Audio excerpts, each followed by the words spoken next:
Laporan Praktikum Anatomi Biji Mata Kuliah Botani Umum. Nama Anton Rizky Kurniawan, NIM 2503003. Dosen pengampu Salmiati, MPD, PhD.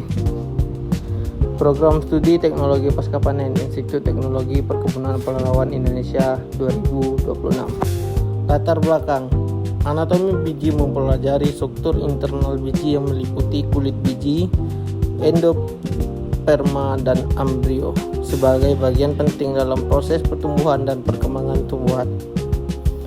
Anatomi biji memiliki peranan besar dalam menentukan kemampuan perkecambahan, menyimpan cadangan makanan, serta pelindung embrio terhadap faktor lingkungan. Pengamatan anatomi biji dilakukan untuk memahami hubungan antara struktur jaringan dengan fungsi fisiologis biji pada tumbuhan berbiji. Selain itu, pengamatan anatomi berbiji juga membantu dalam identifikasi karakteristik tumbuhan, baik pada kelompok monokotil maupun dikotil. Perbedaan struktur anatomi setiap biji dipengaruhi oleh faktor genetik, tingkat kematangan, dan setiap biji dipengaruhi oleh spesies tumbuhan. Melalui praktikum ini, mahasiswa dapat mengenali susunan jaringan menyusun biji menggunakan mikroskop sehingga dapat memahami fungsi masing-masing bagian secara lebih mendalam. Penelitian menunjukkan bahwa perkembangan anatomi biji mengalami perubahan pada lapisan pelindung ukuran embrio dan jaringan cadangan makanan selama proses pematangan biji. Oleh karena itu, praktikum anatomi biji penting dilakukan sebagai dasar pemahaman ilmu botani, fisiologi tumbuhan, dan teknologi benih. Pranaparamita et al. 2021. Tujuan praktikum: 1. Menjelaskan struktur biji secara umum. 2. Menjelaskan proses terbentuknya buah dan mengenali tipe-tipe biji. 3. Menjelaskan dan menggambarkan struktur biji. Cara kerja: 1. Siapkan alat dan bahannya, kemudian bersihkan alat yang digunakan seperti mikroskop cahaya, silet, gelas beker, pipet, serta kaca objek dan koper gelas. Ambil sampel yang akan digunakan, yaitu biji buah, dengan diiris tipis menggunakan silet yang steril dan tajam. 3. Letakkan sampel di atas kaca objek, lalu berikan sedikit air dengan pipet tetes dan tutup dengan chopper gelas. Setelah itu, beri label pada setiap sampel yang akan diamati. 4. Letakkan preparat di mikroskop cahaya, atur kecerahan cahayanya, lalu amati sampel melalui lensa objek. Setelah itu, foto sampel melalui lensa objek. 5.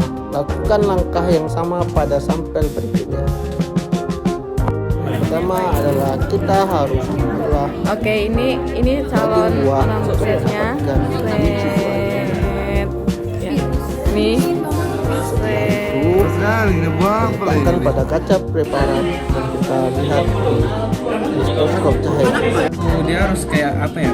Setelah dilihat di mikroskop cahaya, kita diharapkan mengambil dokumentasi dengan menggunakan handphone dan mengambil foto, sehingga dapat disimpulkan hasil praktikum. Ada biji apel, biji pir, biji tomat, biji cabai, biji bintaro, biji buncis. Ini adalah 6 hasil praktikum dari bahan-bahan yang telah disiapkan. Masuk ke pembahasan. Hasil pengamatan anatomi biji menggunakan mikroskop cahaya menunjukkan bahwa biji memiliki struktur utama berupa kulit biji atau testa, endosperma, dan embrio. Kulit biji tampak tersusun atas lapisan sel yang dapat dan mengalami penebalan dinding sel sehingga berfungsi sebagai pelindung embrio dari kerusakan mekanis, kehilangan air, serta gangguan mikroorganisme.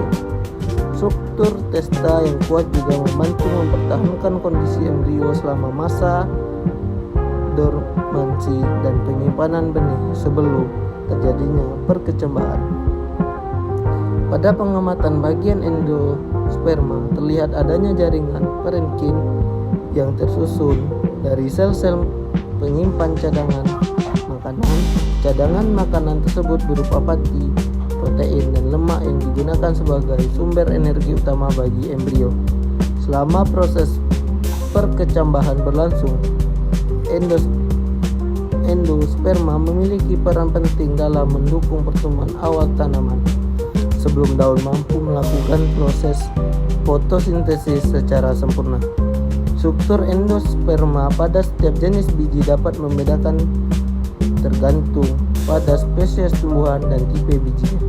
Akira et al. 2023. Selain itu, endosperma bagian embrio juga terlihat jelas pada pengamatan mikroskop cahaya. Embrio merupakan bagian hidup dari biji yang nantinya berkembang menjadi akar, batang, dan daun. Pada biji monokotil hanya ditemukan satu kotiledon, sedangkan pada biji dikotil terdapat dua kotiledon yang berfungsi sebagai penyimpanan cadangan makanan sekaligus pembeda kedua kelompok tumbuhan tersebut. Struktur embrio menunjukkan adanya jaringan meristematik yang aktif membelah saat proses perkecambahan dimulai. Rahmawati et al. 2022. Pengamatan anatomi biji dengan mikroskop cahaya memberikan gambaran yang lebih jelas mengenai hubungan antara struktur jaringan dan fungsi fisiologis biji. Setiap bagian biji memiliki fungsi yang saling mendukung dalam menjaga kelangsungan hidup embrio hingga terbentuknya individu baru. Perbedaan struktur anatomi pada berbagai jenis biji juga menunjukkan adanya adaptasi tumbuhan terhadap kebutuhan pertumbuhan dan lingkungan hidupnya. Oleh karena itu, pengamatan anatomi biji penting dilakukan dalam pembelajaran botani umum, fisiologi tumbuhan, dan teknologi benih. Sari et al. 2020. Selanjutnya adalah kesimpulan. Berdasarkan hasil praktikum anatomi biji menggunakan mikroskop cahaya, dapat disimpulkan bahwa biji tersusun atas kulit biji atau biasa disebut testa, endosperma, dan embrio yang masing-masing memiliki fungsi berbeda. Kulit biji berfungsi melindungi embrio, endosperma sebagai cadangan makanan, dan embrio sebagai calon individu baru. Pengamatan juga menunjukkan adanya perbedaan struktur antara biji monokotil dan dikotil, terutama pada jumlah kotilegen dan letak cadangan makanan. Struktur anatomi biji memiliki hubungan erat dengan fungsi fisiologis dalam mendukung proses perkecambahan dan pertumbuhan taman. Dari pembahasan tadi, kita mengambil referensi jurnal dengan daftar pustaka sebagai berikut. Dan terakhir, saya ucapkan terima kasih telah like dan komen.